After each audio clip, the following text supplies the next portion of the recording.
Hello, everybody. I am Will. And I'm Kristen. And this is So I'm Watching Riverdale, Season 6, Episode 13. Chapter 108, Ex-Libris. What does that mean? It's like, I have stickers in some of my books that say Ex-Libris, and it means like the library of, kind of. Okay. I kind of loved this episode. Okay, I liked parts of it a real lot. I think, I'll be honest right now up front, and it's like a reveal at the end of the episode. There is an implication that Kevin has been acting of his own accord up until this episode. No, I think he was mentally seduced. I just think that it's been finished. No, because it was like we learned that Kevin was on his side as of now. Okay, well, I like Kevin's plot now, so I don't because think this he's is fucking Percival? Yes, because something's happening. Okay. I wanted that like 3 weeks ago. I was like, that would make it so much more sense. Something's happening, fine. But it makes me retroactively pissed off as if Kevin has supposedly been working of totally his own accord. I like my version. I think that he got in his head, now he's in his pants. There was weeks in between. It's just such a weird thing. Now Kevin had been recruited to his side, and I was like, he was there with the gun in every scene at the beginning. How is Kevin not on his side already? Mm-hmm. Well, we just saw him writing down Reggie's name. Kevin's name was already in. He was right. And then they said the words, Kevin and Reggie. I'm not worried about it, because like I said, I liked the stuff. Well, because also Moose is just back. Yeah. And it was somehow even less climactic. I don't know. I was like, the premise was hilarious. So Percival is going around, every one of them apparently checked out a book from the library when they were 12 and never brought it back. Hilarious. The library in Riverdale. It was like an age range. Betty was 12, but like, I mean, some of them were in high school. I don't know. It's so stupid. No, 10 out of 10. It was so funny. And so he's going around. So the library in Riverdale keeps that tight of books that they know who has them, where they are. So he's going around demanding the exact book or comparable one. All of them were like priceless editions. Or I think they were just unique. or they would be fined thousands of dollars, which, I mean, I think like a millennia would have to pass for you to owe a library thousands of dollars. Well, the other thing too is like, I'm 100% sure that in libraries' budgets every year, they budget for people not returning their books. And also the crux of this whole thing is that why the fuck does it matter? Because they're shutting down the Riverdale Library in order to turn it into a hotel. So we had a little conversation where I was like, I don't know that that's legal. I know that there's stuff about libraries there's more libraries in this country than there are McDonald's. It's part of the. I mean, it's not part of Parks and Rec, but it's stuff like that where it's like, if we know one thing, it's not part of Parks and Rec. Podcast book jockey. I don't know that the mayor can just shut down the only library and build a hotel. I don't see why they. Okay. Especially, this is like an authoritarian thing. Mm-hmm. He could do whatever he feels like. Regardless, I was under the impression that it would be more complicated than that. So he goes to it's like all of our group. Well, first of all, Tabitha's in Albany. Oh, so now we have firmly planted Riverdale is in New York State. Albany in New York. And at one point, Jughead goes to Allentown, Pennsylvania. Those are both real places. I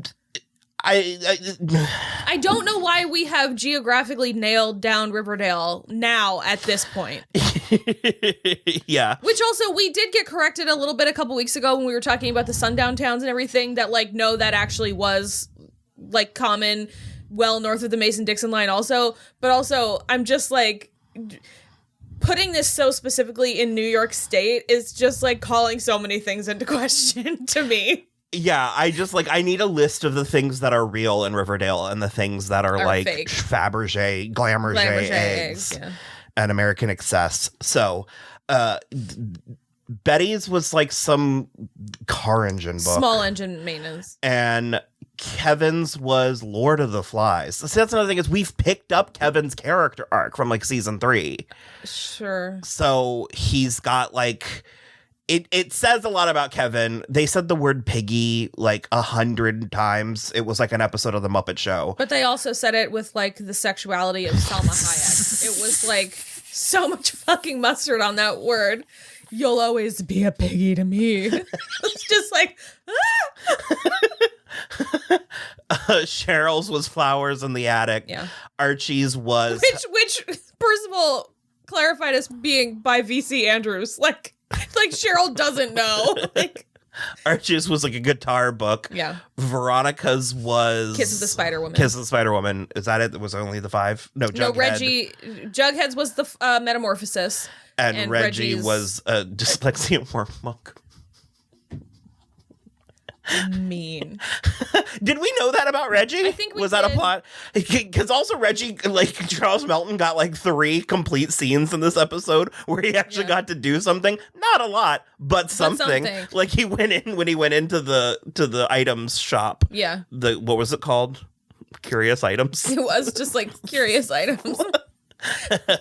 And just like decides he's whole hog in on whatever Percival's doing. He literally is like, what are you, a wizard? Teach me. I want to do it too. And you're like, okay. Well, I love that Percival's like, not quite. I mean, a little bit. You could call me a magic man. And I'm like, so a wizard. Like, what is happening here? So he took something from everybody as collateral until they were able to return the book or something of equal value. Yeah. And then magic starts happening to them. It was like a spell. Jughead's like hands were eroding. He started metamorphosizing.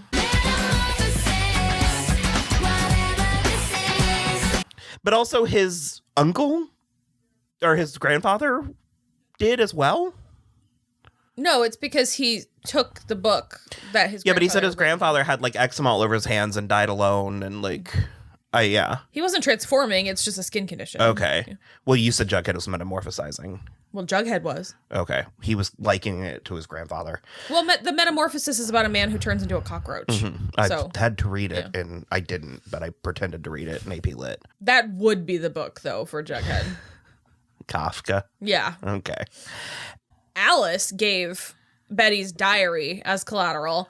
What the fuck, Alice? I know you're like on Percival's side. Well, but I suspect that Percival was like, I'll take her diary. And Alice was just like, sure. But it like basically unlocked core memories for Betty about her father being a serial killer. And she started blaming herself for not realizing sooner, even though she was 12. She's like, looking back now, it was so obvious. And then she had that one scene with like the other investigator where they were talking about TBK and she was like, so I understand her leap in logic given like the unlocking of the core memories, but it circumstantial at best that she was just like, we've been looking for the wrong guy, like the wrong qualifications. Clearly he has a family and it's a daughter who's 12 with blonde hair. And like, she didn't go that far. Didn't she? No. She just was like widen the search to include men with families. It felt like a hunch. It felt very back to my hunch. I mean, I don't know. She's also not pregnant. She's not pregnant, thankfully. They're both, well, she's relieved, Archie's a little disappointed, and they are acting as if this was their one and only chance to get pregnant. And I'm just like, nah, dude. Give it another go. Yeah, anytime. I mean, I'm enjoying it, but it does just feel like a weird retread up to and including bringing Lachlan Monroe out to sort of just to be Hal again. Yeah. I don't really have a problem with it, but I'm sort of like, are we gonna do something else with it, or are we just retreading? I am curious. Wild decision for Riverdale to wait 13 episodes into season 6 to finish the Miss Grundy story arc. And also 12 in-show years, essentially. That apparently that's why Archie quit music. Is it like he he has trauma, like unprocessed trauma from Miss being Grundy. preyed upon by an adult. And Betty used the word groomed. And it was very sort of like, well, we didn't talk this way back then in 2017, but she was like, you were being groomed. And it's the kind of thing where it's like, I'm glad that they said it. I feel like they owe us a little bit more than that. Yeah. So I'm sort of like, does this make it better or worse that they acknowledged that plot was awful? Yeah, I don't know. It's weird. It's super weird to me. And it does make me... It makes the show, it brings the show a little bit more full circle, because we make the jokes where we're like, remember when Archie was like in a band or like wanted to sing? But then also that's weird and gross and sad in a similar way, like the Reggie plot where Reggie just can't read now, and like... That was the rudest one. And I kind of can't... I mean, Reggie is, like, dumb as a box of rocks, but, like, I kind of can't believe that he was like, you made it so I couldn't read. I'll join you. Like, you brought back a traumatic event from my childhood. It'll make me join you. Like I said, I don't know what they're going to do, if they're going to go anywhere further with that plot, but we did say the thing. Cheryl was being haunted by a specter of Heather, I guess, and it manifested with literal flowers in the attic, which it did take her saying it. Yeah. It was very on the nose, and yet still she needed to say it before I was like, oh. That's okay. So that's another thing that I loved about this episode, was that it was actually about our characters. Well, and they all got in a room together, except for Reggie, for some reason, wasn't there to, like, understand what was going on. But many of them, and I mean, they at least did share scenes. Like Kevin had the Moose stuff, and they furthered the Percival story, however you feel about that. Yeah. And I just, like, I'm totally fine with Cheryl being an antagonist. I don't like it when she's a villain. I much prefer this. Also, I think she's reaching, Your Honor, about Jason being fine because he's been burned before. They all kind of like sidestepped. It was just Betty and Archie that ended up doing the spell. Because Veronica didn't even take the portrait of Hiram back. And she is... I actually thought that was... Go ahead. She is now a Black Widow. I thought that was so funny and interesting when Percival came to her and was like, you owe blah, blah, blah, it'll be thousands of dollars. And she was like, okay. Here's my checkbook. And that's when he's like, well, and also you'll be arrested. And I was like, it's not about the money, actually. Yeah. And then they were like, we'll take that portrait of your father for Collateral. And she goes, fine. It's so weird because I just kind of love Veronica now.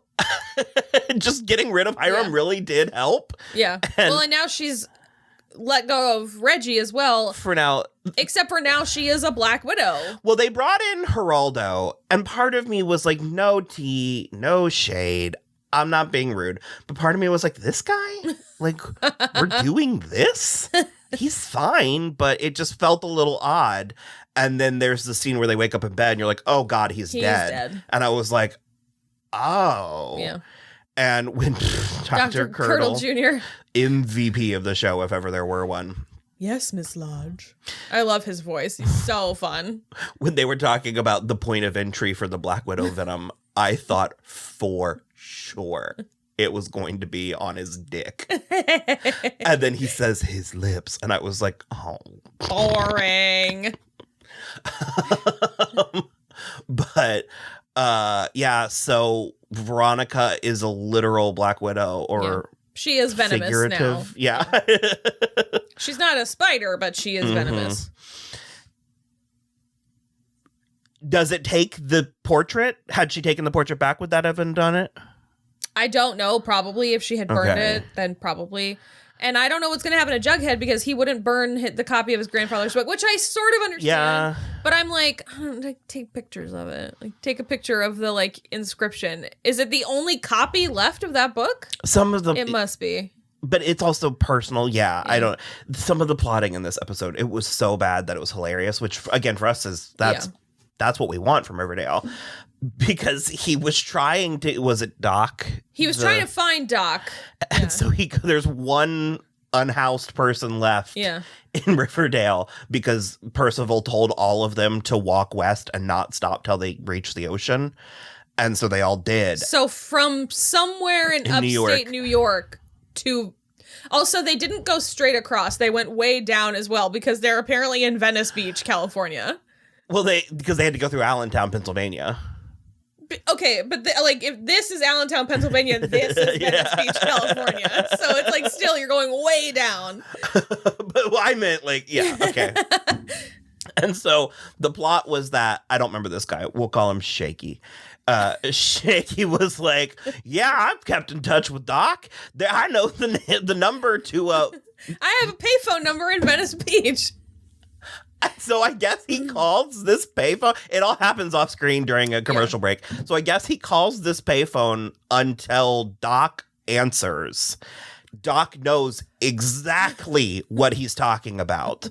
The library book from 10 years ago remembers not only where he got rid of it, but the name and the highway exit for the used bookstore where they all sold their books because a bunch of them had a bunch of books. That's for me. That's the never change. That's the stuff that I'm like. No, it's truly amazing. And so Jughead goes by himself with his rotting hands while he continues to text everybody. Yeah, that were all like a text from Jughead. I was about like, is he like a dolphin with his nose? Like, and he manages to get a copy of all of their books. At this bookstore in Allentown, Pennsylvania. Well, and also the guy got back to him in like less than 12 hours. Hilarious. Amazing. It was so funny. There was also a thing early on that you brought up, and I was like, it's not a bad question, but Percival threatened Archie, and he was like, I'll break your arms. And Percival was like, not if I have this. And you were like, it was Palladium, and you were like, okay, but all that means is that you can also break his arms. He can still break your arm. I was like, it doesn't make him have the strength of like a blade of grass. It just means that he can also be hit. He can still break your arms. I don't know. It was good. So I'm trying to think, is there anything else that was really... That's mostly it. They made some threats about like setting the shop on fire with Percival in it. And I'm like, I just don't think that's going to work, even if you try it. I don't know. It was a weird episode. It was mostly good, but it was... I mostly just liked it. Yeah. Next week, I don't really remember anything about next week other than Veronica's wearing Cheryl's spider brooch. Well, and it looks like there's a musical number. Episode is called Venomous. So I think it's going to be a Veronica-centric. Oh, God. Is there a Curse of the Spider-Woman musical? Well, preferably one that only ran off Broadway or on the West End or something. We already did that in Katie Keene. Well, they were like putting on Kiss with the Spider-Woman. So as soon as they said... Bring back Jorge. Oh, God. He was the worst. The last character I want from that show. Yeah, I don't know. It was... As soon as they said Kiss of the Spider-Woman, I was like, we already did this on the other show. Do we have to do it again here now? Okay, I guess. So, and it did look like Betty and Jughead were having a moment, and Archie and Veronica were having a moment. So we'll see. Yeah. I don't know. I had fun. I liked the part where they were in rooms together and wearing clothes. Cheryl, and also the parts where they weren't wearing clothes. I think KJ's swell. He's great. His hair is longer. It's so cute. I love all these kids. Yeah. I wish them nothing but the best. Just full success. You're doing amazing, sweetie. Yeah. So, okay, that was our conversation about this episode of Riverdale. I'm so tired. Yeah, me too. I'm done. Bye. Cut, print, gay.